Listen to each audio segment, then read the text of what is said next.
Today, as a church, we celebrate the National Bible Sunday. National Bible Sunday. To remind us how important the Word of God is in our life as believers.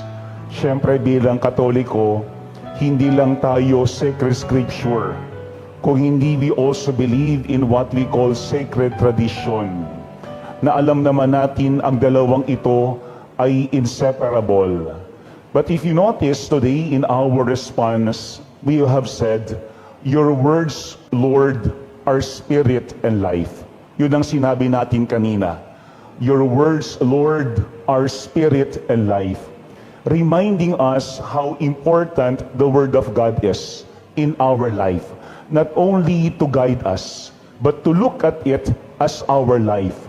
Hindi lang gumagabay sa atin ang salita ng Diyos. Kung hindi yung salita ng Diyos, ay siyang buhay mismo natin. And that is what we have seen also in our three readings for today.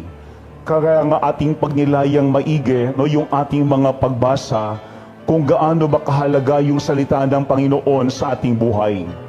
In our first reading, we have heard from the book of the prophet Nehemiah that Ezra read God's law to men, women, and children. Pero yung maganda in our first reading, ang sabi doon, he read the laws of God from daybreak until midday. And people listen attentively. Hindi lang basta ilang minutong binasa yung utos ng Diyos. Hindi lang ilang oras. Ang sabi nung ating first reading, from daybreak until midday. Simula sa madaling araw hanggang halos patanghaling tapat, binabasa yung utos ng Panginoon. Pero when we look at our first reading, we have seen how these people respected the Word of God. Kaya nga ang sinasabi ng ating first reading, they were all crying. No, talagang silang lahat naaantig yung kanilang kalooban. Lahat sila ay naiiyak sa kanilang mga narinig. And they were very patient in listening to the words of God. Pero maganda yung sinabi ni Nehemiah to these people when they were crying. Ang sabi niya, "Today is holy to the Lord your God. Do not be sad and do not weep. Do not be saddened this day, for rejoicing in the Lord must be your strength." Yung part na yun, rejoicing in the Lord must be your strength. Yan ang unang paalaala sa atin. The Word of God strengthens us. Yung salita ng Diyos, pinalalakas tayo. No? Kasi may mga pagkakataon, pwede tayong panghinaan ng kalooban. May mga pagkakataon, pwede tayong mawalan ng gana sa ating buhay. But the question is, where do we get guidance? Where do we get strength? Saan ba talaga tayo kumukuha ng gabay, ng lakas ng buhay? Kaya nga sa ating unang pagbasa, pinapaalaala sa atin, balikan ang salita ng Diyos. Kasi hindi lamang sapat na tayo ay naaantig kapag ating naririnig ang salita ng Panginoon. Kung hindi gamitin natin yung salita ng Diyos bilang ating lakas sa ating pang-araw-araw na buhay. Siguro yan ang challenge sa atin nowadays na why. Kasi sometimes we are very impatient when it comes to reading the Word of God. Parang kapag pinag-uusapan ng salita ng Panginoon, ilang minuto pa lamang inaantok na kaagad tayo. Ilang minuto pa lamang tinatamad na kaagad tayo. Pero minsan kapag tayo nanonood ng mga palabas, ng mga pelikula, nagbabasa tayo marahil ng mga nobela, kahit ilang oras yan, talagang tayo ay ganadong-ganado. Talagang tayo'y interesadong-interesado. Pero yan din ang paalaala sa atin. Hopefully, when we look at the Word of God, we get strength from there. Kumukuha tayo mismo doon ng lakas. Kasi yung salita ng Panginoon ang talagang nagbibigay sa atin ng pag-asa at ng bagong buhay. Number one, the Word of God strengthens us. pinalalakas tayo ng salita ng Diyos. Sana wag na tayong lumayo pa. Wag tayong maghanap ng ibang lakas. Kung hindi ating ibalik yung ating pansin sa salita ng Panginoon at doon tayo kumuha mismo ng lakas. Second, when we look at our second reading, St. Paul uses the analogy of the body. No, yung ating second reading was the longer form. Ano yung sinasabi doon ni St. Paul? That each one of us is very important because each one of us is a part of a body. Kaya nga binigyang diin doon ni St. Paul yung function ng every part of the body. Pero looking at our second reading, St. Paul is also telling us that even if we acknowledge our own giftedness as part of a body, even if we know our role as part of the body, let us not also forget our need to unite, our need to cooperate. No, kasi may mga pakakataon, baka tayo ay mulat lamang sa biyaya ng Panginoon sa atin, sa misyon ng Panginoon sa atin. Pero nahihirapan tayong makipagkaisa sa ating kapwa. Nahihirapan tayong makipagkasundo sa bawat isa. Because sometimes we could also focus simply on ourselves and not mind other people. Para bagang sometimes we become indifferent to others. Kaya nga maganda yung sinasabi ng ating second reading. Ang sabi doon ni St. Paul, if one part suffers, all the parts suffer with it. If one part is honored, all the parts share its joy.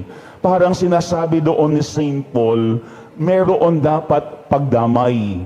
Dapat nandoon yung pagmamalasakit. Hindi pwedeng kanya-kanya. Bakit?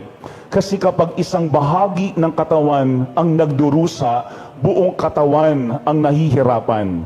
Kapag isang bahagi ng katawan ang nagagalak, buong katawan ang makikinabang. Yan ang pangalawang paalaala sa atin.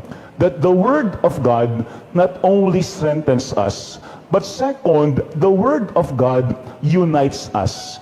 Binubuklod tayo, pinakakaisa tayo ng salita ng Panginoon. Sa ating panahon ngayon, talagang madalas yung ating focus is on ourselves, yung individuality. Pero when we look at the Word of God, we are made aware of our need to unite, of our need to cooperate, of our need to recognize the importance of other people. Hindi lang basta tayo ang mahalaga. Mahalaga nga tayo, pero mahalaga din na ating kinikilala yung tulong ng ating kapwa. Second, when we look at our second reading, the Word of God unites us. Pinagkakaisa dapat tayo ng salita ng Diyos. Kasi ang salita ng Panginoon, hindi dapat nagiging dahilan para tayo ay magkanya-kanya. Hindi dapat yaan ang dahilan para tayo ay mawala ng malasakit at pakialam sa ating kapwa. Pero yung third thing, when we look at our gospel, we had seen that Jesus returned to Nazareth, where He grew up. Pero maganda yung ating gospel reading for today because in that area, Jesus opened the writings of the prophet Isaiah. At ano ang sinasabi doon? The Spirit of the Lord is upon me because He has anointed me to bring glad tidings to the poor.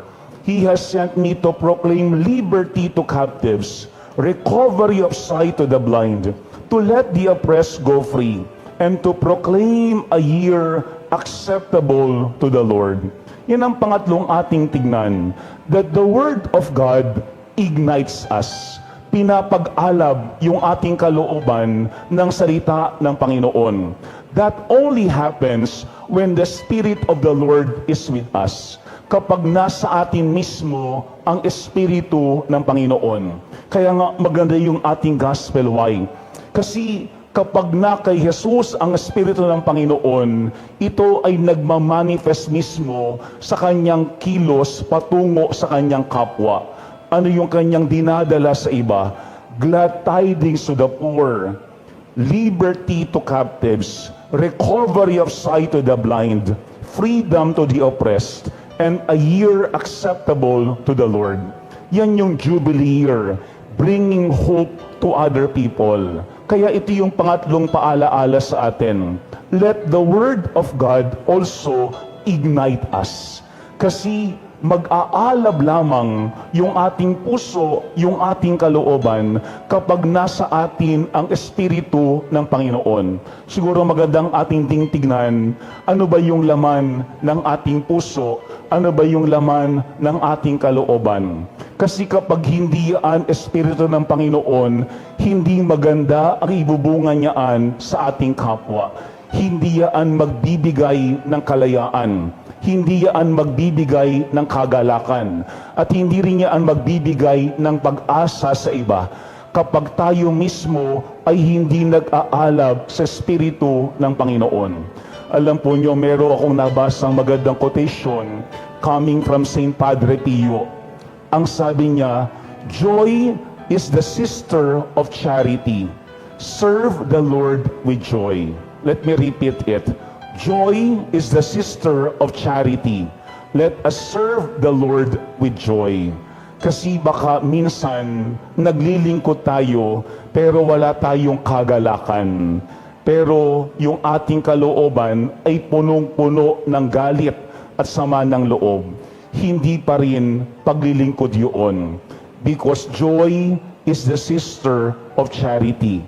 Sana ating hindi pinaghihiwalay ang dalawang bagay na yan. And it can only happen when the Word of God ignites us. Ngayong pong araw na ito is National Bible Sunday. Muli nating tignan how important the Word of God is sa ating mismong buhay. Tatlong bagay ang paalaala sa atin about the Word of God. Number one, the Word of God strengthens us. Pinalalakas tayo ng salita ng Diyos. Pangalawa, the Word of God unites us. Pinagkakaisa tayo ng salita ng Diyos. And third, the Word of God ignites us. Pinapag-alab tayo ng salita ng Diyos. Mga kapatid, sa ating panahon ngayon, ang dami-daming salita. Pero hindi lahat ng salita ay pare-pareho. Sana yung ating salita nag-uuga sa salita ng Diyos. Para tulad ng salita ng Panginoon, yung ating salita magiging daan ng kalakasan, pagkakaisa at pag-aalab ng puso ng ating kapwa. Amen.